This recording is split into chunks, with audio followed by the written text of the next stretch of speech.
The Zodiac Killer was a notorious murderer infamous for terrorizing California in the 1960s.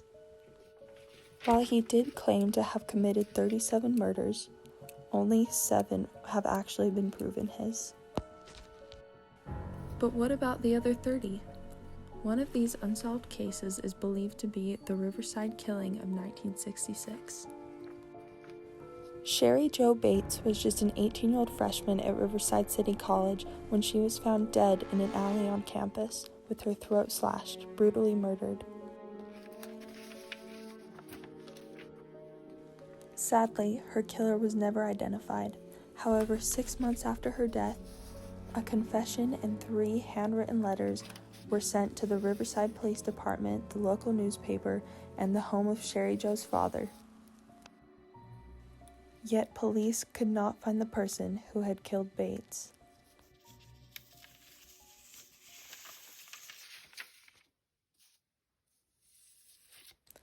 Two years later, however, in 1968, similar cases to that of Sherry Jo's began popping up all over California, belonging to the supposed Zodiac Killer. This new serial killer also left notes behind, taunting the police and informing them on what kind of crimes he would commit next. Could this be the same person who killed Sherry Jo Bates back in 1966? The Zodiac was undoubtedly behind the Riverside Killing, and here's why.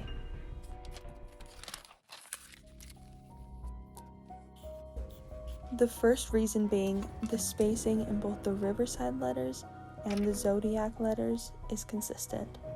As you can see in the Zodiac letters, he includes large spaces in between each word, but it's not necessarily the size of the space, but the consistency. Each space is a very similar width. Similarly, in the Riverside letters, the words are also very evenly spaced. The words themselves are sloppy and uneven, but the spaces in between are very consistent.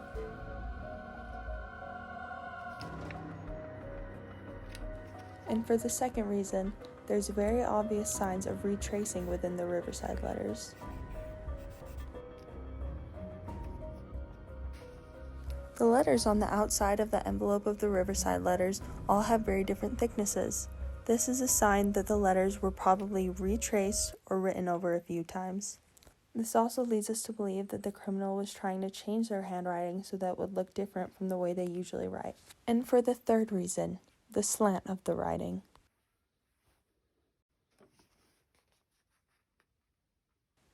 In the Zodiac letters, the lines of his writing are slanted downwards.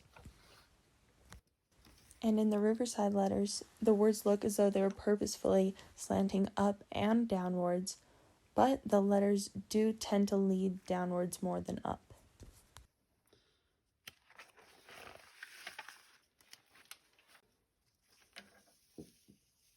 And for the fourth reason, the Riverside letters were so inconsistent even within themselves. It was a completely different style of handwriting from the letters to the back of the envelope. The extreme difference made it look like someone was purposefully changing their handwriting to throw people off. The writing on the Zodiac letters also varied pretty greatly, not as greatly as the Riverside letters, but enough to make us suspect that the Zodiac Killer could have definitely just changed their handwriting to mess with people.